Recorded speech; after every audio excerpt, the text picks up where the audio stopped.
Movie ಹೆಸರು ಡರ್ನಾ ಜರೂರಿ. ಈ movie starting ಅಲ್ಲಿ ನಮಗೆ ಒಬ್ಬ ವ್ಯಕ್ತಿನ ತೋರಿಸ್ತಾರೆ. ಅವನಿಗೆ ಹಾರರ್ ಮೂವೀಸ್ ನೋಡುದಂದ್ರೆ ತುಂಬಾ ಇಷ್ಟ.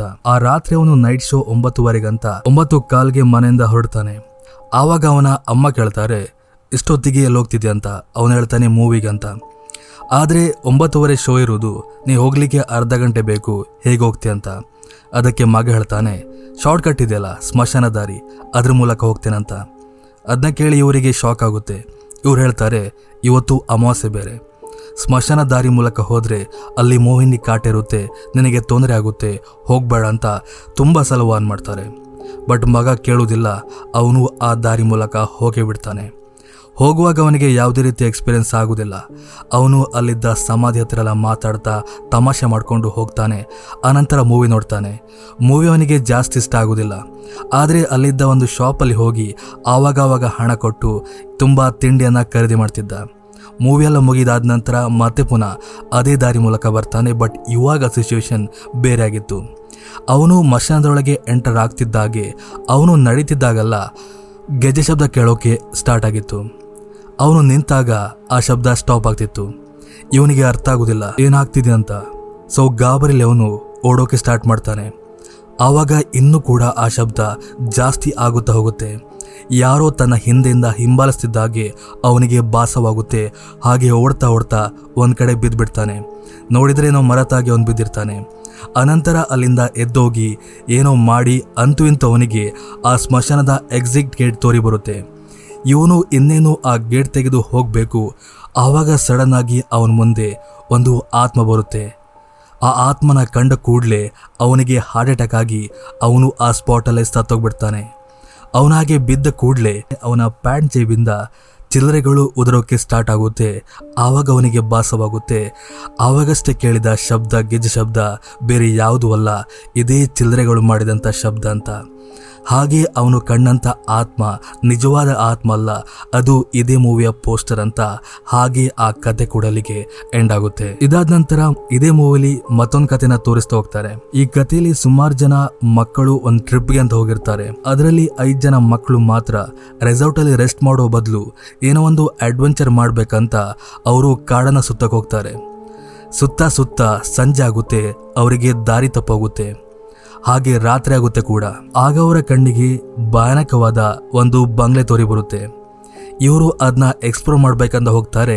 ಬಟ್ ಆ ಹೊತ್ತಿಗೆ ಇದ್ದಕ್ಕಿದ್ದಾಗೆ ಮಳೆ ಬರುತ್ತೆ. ಇವರಿಗೆ ಬೇರೆ ದಾರಿ ತೋರದೆ ಆ ಬಂಗ್ಲೆ ಒಳಗೆ ಹೋಗ್ತಾರೆ. ಅಲ್ಲವರ ಕಣ್ಣಿಗೆ ಒಬ್ಬ ಅಜ್ಜಿ ಬೀಳ್ತಾರೆ. ಅಜ್ಜಿ ಹತ್ರ ವಿಷಯ ಹೇಳ್ತಾರೆ, ಹೀಗೆ ಟ್ರಿಪ್ಗೆ ಅಂತ ಬಂದಿದ್ವಿ, ಹೊರಗಡೆ ಬಂದ್ವಿ, ಮಳೆ ಬಂತು, ಮಳೆ ನಿಲ್ಲೋವರೆಗೂ ನಾವಿಲ್ಲೇ ಇರ್ಬೋದಂತ. ಸರಿ ಅಂತ ಅಜ್ಜಿ ಒಪ್ಕೋತಾರೆ. ಆವಾಗಲ್ಲಿದ್ದ ಒಬ್ಬ ಹುಡುಗ ಕೇಳ್ತಾನೆ, ಅಜ್ಜಿ ನೀವಿಲ್ಲಿ ಒಬ್ಬರೇ ಇದ್ದೀರಾ ಅಂತ. ಅದಕ್ಕೆ ಅಜ್ಜಿ ಹೇಳ್ತಾರೆ, ಇಲ್ಲ, ಒಬ್ಬ ಕೆಲಸಗಾರ ಇದ್ದಾನೆ, ಅವನ ಕೆಲಸಕ್ಕಂತ ಹೊರ ಕಳಿಸಿದ್ದೇನೆ, ಇನ್ನೇನು ಬರ್ಬೇಕಂತ. ಆವಾಗ ಅಜ್ಜಿ ಕೇಳ್ತಾರೆ, ನಿಮಗೆ ಭಯ ಆಗಲ್ವಂತ. ಅದಕ್ಕೆ ಆ ಹುಡುಗ ಹೇಳ್ತಾನೆ, ಭಯನ, ನಮಗೆ ಭಯ ಆಗುದಿಲ್ಲ ಅಂತ. ಅದಕ್ಕೆ ಅಜ್ಜಿ ಹೇಳ್ತಾರೆ, ಸರಿ ಮೇಲೋಗುವ, ನಿಮಗೆಲ್ಲ ನಾನು 6 ಕತೆ ಹೇಳ್ತೇನೆ, ಆ ಕತೆ ಕೇಳಿ ನಿಮಗೆ ಭಯ ಆಗೇ ಆಗುತ್ತೆ ಅಂತ ಚಾಲೆಂಜ್ ಆಗ್ತಾರೆ. ಮಕ್ಕಳು ಕೂಡ ಖುಷಿಗೊಳ್ತಾರೆ. ಸೀದೆ ಮೇಲೋಗಿ ಅಜ್ಜಿ ತನ್ನ ಕತೆ ಹೇಳೋಕೆ ಸ್ಟಾರ್ಟ್ ಮಾಡ್ತಾರೆ. ಇವಾಗ ಮೊದಲೇ ಕತೆ. ಇದರಲ್ಲಿ ಒಬ್ಬ ಪ್ರೊಫೆಸರ್ ಇದ್ದಿರ್ತಾನೆ. ಆ ರಾತ್ರಿ ಅವನೇನೋ ಸ್ಟಡಿ ಮಾಡ್ತಿರುವಾಗ ಅವನ ಮನೆಗೆ ಅವನ ಸ್ಟೂಡೆಂಟ್ ಬರ್ತಾನೆ. ಸ್ಟೂಡೆಂಟ್ ಏನೋ ಡೌಟ್ ಕೇಳುವಾಗ ಈ ಪ್ರೊಫೆಸರ್ ಮಾತ್ರ ಅವನ ಧ್ಯಾನ ಎಲ್ಲೋ ಕಡೆ ಇತ್ತು, ಬೇರೆಲ್ಲೋ ಕಡೆ ಇತ್ತು. ಸ್ಟೂಡೆಂಟ್ ಕೇಳ್ತಾನೆ, ಏನಾಯ್ತು ಅಂತ. ಇವನು ಮೊದಲಿಗೆ ಏನಿಲ್ಲ ಅಂತ ಸುಮ್ಮನಾಗ್ತಾನೆ. ಆಮೇಲೆ ಇಬ್ಬರು ಅವರವರ ಕಾರ್ಯದಲ್ಲಿ, ಅಂದರೆ ಓದುವ ಕಾರ್ಯದಲ್ಲಿ ಬ್ಯುಸಿ ಆಗ್ತಾ ಹೋಗ್ತಾರೆ. ಆವಾಗ ಪ್ರೊಫೆಸರ್ ಕೇಳ್ತಾರೆ, ನಿನಗೇನಾದರೂ ಶಬ್ದ ಕೇಳ್ತುಂಟ ಅಂತ. ಅದಕ್ಕೆ ಇವನು ಹೇಳ್ತಾನೆ, ಏನಿಲ್ಲ ಅಂತ. ಅದಕ್ಕೆ ಪ್ರೊಫೆಸರ್ ಹೇಳ್ತಾನೆ, ನನಗೆ ಈ ಮನೆ ಒಳಗೆ ಯಾರೋ ತಿರುಗಾಡಿದಾಗಲ್ಲ ಶಬ್ದ ಕೇಳ್ತಿದೆ ಅಂತ. ಅದನ್ನ ಕೇಳಿ ಸ್ಟೂಡೆಂಟ್ಗೆ ಶಾಕ್ ಆಗುತ್ತೆ. ಅವನು ಒಬ್ಸರ್ವ್ ಮಾಡ್ತಾನೆ, ನನಗೂ ಕೇಳುತ್ತಂತ. ಆದರೆ ಯಾವ ಶಬ್ದ ಕೂಡ ಕೇಳುವುದಿಲ್ಲ. ಪ್ರೊಫೆಸರ್ ಹೇಳ್ತಾನೆ, ಈ ಮನೆಯಲ್ಲಿ ಒಬ್ಬ ವ್ಯಕ್ತಿ ವಾಸವಾಗಿದ್ದಾನೆ. ಅವನು ಯಾವಾಗಲೂ ನನ್ನ ಜೊತೆ ಇರ್ತಾನೆ. ಕೆಲವು ಸಲ ಅವನು ಚೇರ್ ಮೇಲೆ ಕೂತ್ಕೋತಾನೆ, ಸೋಫಾ ಮೇಲೆ ಮಲ್ಕೋತಾನೆ, ಫ್ರಿಜ್ ಹತ್ತಿರ ಹೋಗಿ ಮಲ್ಕೋತಾನೆ. ಆದರೆ ನನಗೆ ಇಲ್ಲಿವರೆಗೆ ಯಾವುದೇ ತೊಂದರೆ ಕೊಟ್ಟಿಲ್ಲ ಅಂತ. ಅದಕ್ಕೆ ಸ್ಟೂಡೆಂಟ್ ಹೇಳ್ತಾನೆ, ನೀವು ತಮಾಷೆ ಮಾಡ್ತಿದ್ದೀರಂತ. ಅದಕ್ಕೆ ಪ್ರೊಫೆಸರ್ ಹೇಳ್ತಾರೆ, ಇಲ್ಲ, ಅವನು ಯಾವಾಗಲೂ ಒಂದು ಹ್ಯಾಟ್ ಹಾಕೊಂಡಿರ್ತಾನೆ. ಅವನು ಹ್ಯಾಟ್ನ ತೆಗೆಯುವುದಿಲ್ಲ. ಅವನು ಹೇಳ್ತಾನೆ ನನಗೆ ನಿಮ್ಮ ಥರ ಆಗಬೇಕಂತ. ಅದನ್ನ ಕೇಳಿ ಸ್ಟೂಡೆಂಟ್ಗೆ ನಿಜವಾಗ್ಲೂ ಗಾಬರಿ ಆಗುತ್ತೆ. ಅವನು ಹೇಳ್ತಾನೆ ನಿಮಗೆ ಒಬ್ಬ ಸೈಕ್ಯಾಟ್ರಿಸ್ಟ್ನ ಅಗತ್ಯ ಇದೆ ಅಂತ.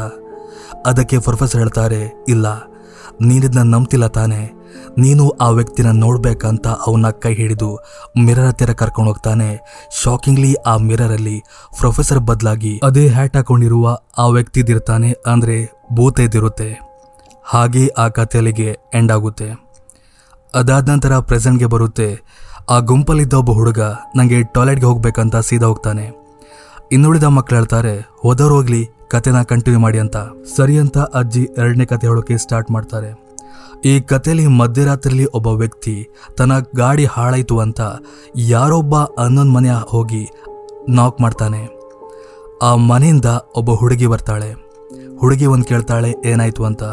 ಅದಕ್ಕೆ ಈ ವ್ಯಕ್ತಿ ಹೇಳ್ತಾನೆ ನಿಮ್ಮನೆ ಮುಂದೆ ಬರ್ತಿರುವಾಗ ಏನೋ ಕಾರಣದಿಂದ ಗಾಡಿ ಕೆಟ್ಟೋಗಿದೆ. ಈ ಮಧ್ಯರಾತ್ರಿಲಿ ಎಲ್ಲಿ ಹೋಗ್ಬೇಕಂತ ಗೊತ್ತಾಗಿಲ್ಲ. ನಿಮ್ಮ ಫೋನ್ ಇದ್ರೆ ಕಾಲ್ ಮಾಡ್ಬೋದಾ ಮೆಕ್ಯಾನಿಕ್ಗೆ ಅಂತ ಕೇಳ್ತಾನೆ. ಸರಿ ಅಂತ ಇವಳು ಕೂಡ ಒಳಗೆ ಕರೀತಾಳೆ. ಒಳಗೆ ಹೋದ ಕೂಡಲೇ ಇವನಿಗೆ ಅಲ್ಲಿದ್ದ ಒಂದು ಫೋಟೋ ತೋರಿ ಬರುತ್ತೆ. ಆ ಫೋಟೋ ಕೇಳ್ತಾನೆ ಇದು ಯಾರು ಅಂತ. ಅದಕ್ಕೆ ಆ ಹುಡುಗಿ ಹೇಳ್ತಾಳೆ ಇದು ನನ್ನ ಗಂಡ, ಇವನು ಸತ್ತೋಗಿ ತುಂಬ ವರ್ಷ ಆಯಿತು ಅಂತ. ಹಾಗೆ ಮಾತಾಡ್ತಾ ಇದ್ದಕ್ಕಿದ್ದಾಗೆ ಆ ಹುಡುಗಿ ಮಾಯವಾಗ್ತಾಳೆ. ಹಾಗೆ ಅವಳ ಪ್ಲೇಸ್ಗೆ ಒಬ್ಬ ವ್ಯಕ್ತಿ ಬರ್ತಾನೆ. ಅವನು ಬೇರೆ ಯಾರು ಅಲ್ಲ, ಆವಾಗಷ್ಟೇ ಆ ಹುಡುಗಿ ಹೇಳಿದ್ಲಲ್ಲ ನನ್ನ ಗಂಡ ಸತ್ತೋಗಿ ತುಂಬ ವರ್ಷ ಆಯ್ತಂತ, ಅಲ್ಲಿ ಆ ಗಂಡ ಇದ್ದಿದ್ದ.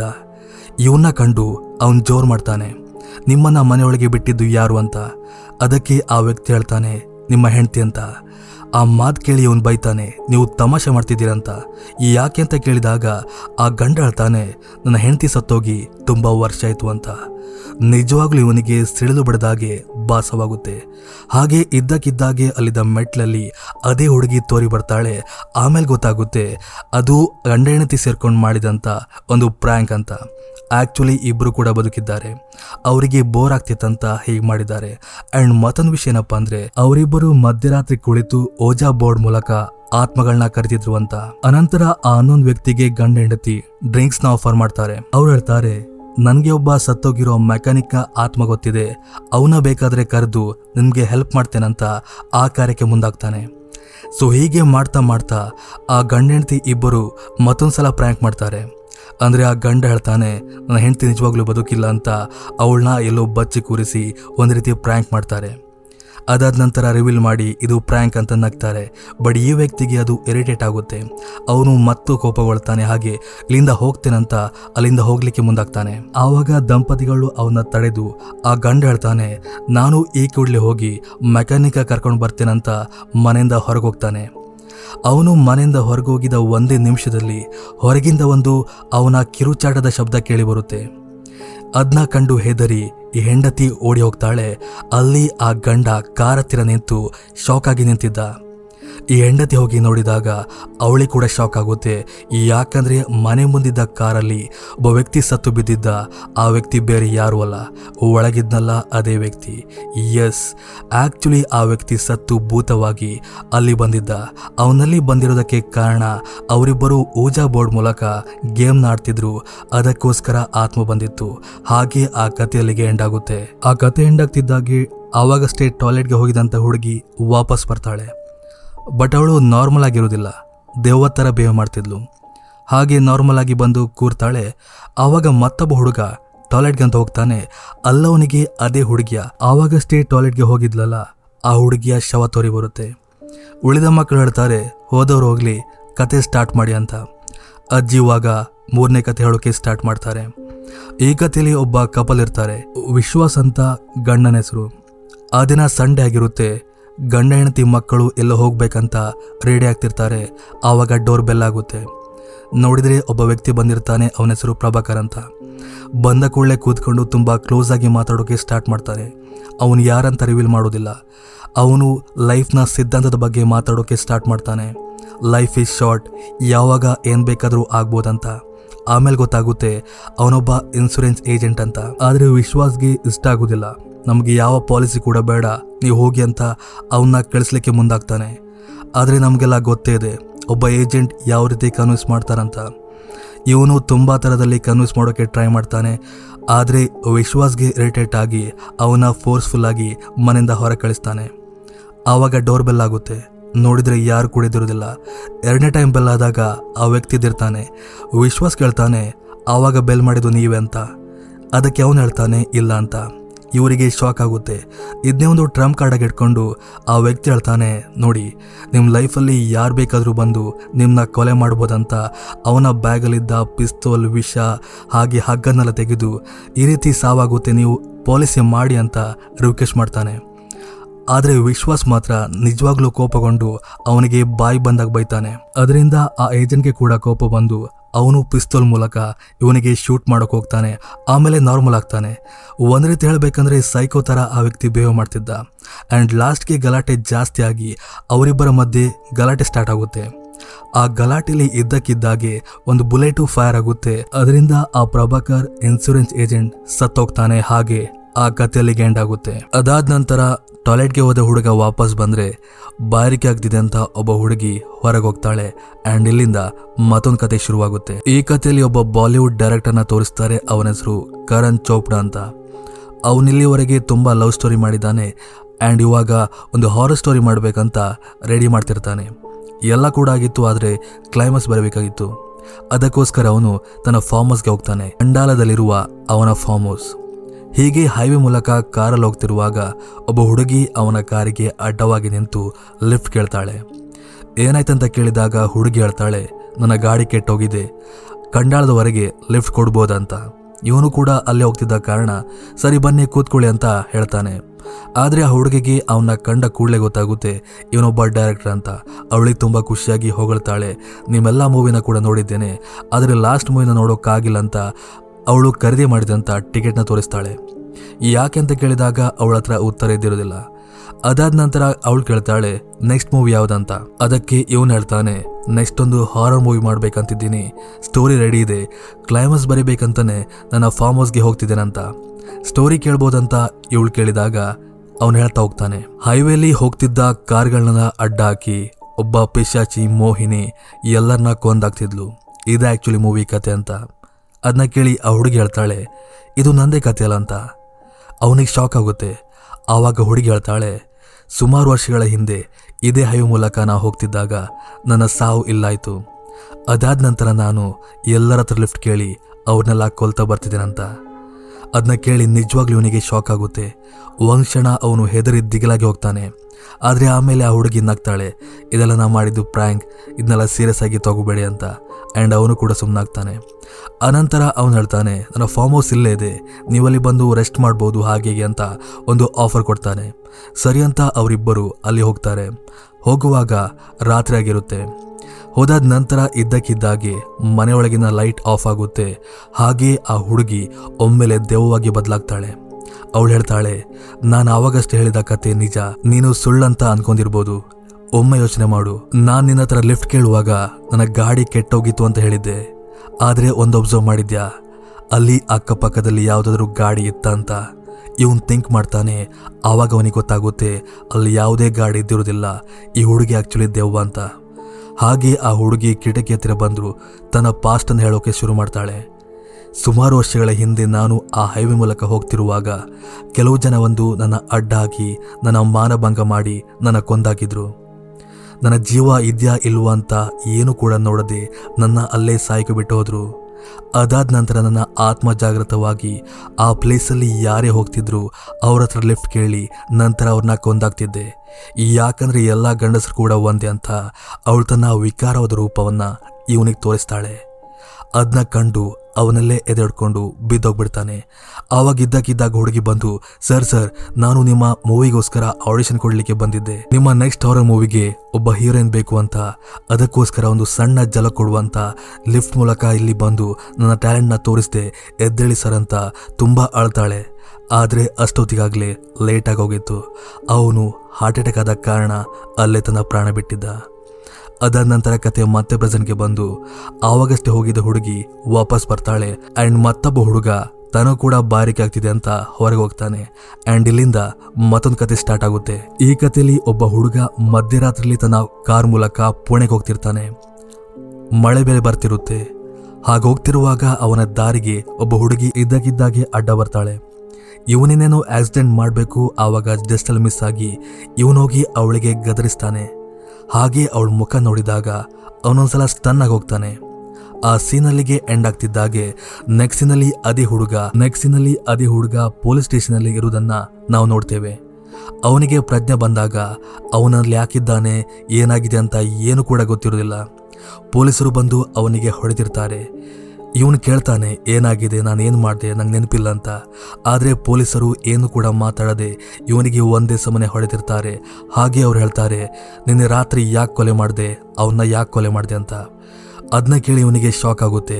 ಯಾಕಂದ್ರೆ ಅವನಿಗೆ ಏನು ಕೂಡ ನೆನಪಿದ್ದಿರೋದಿಲ್ಲ. ಆವಾಗಲ್ಲಿ ಒಬ್ಬ ಮಹಿಳೆ ಬರ್ತಾಳೆ.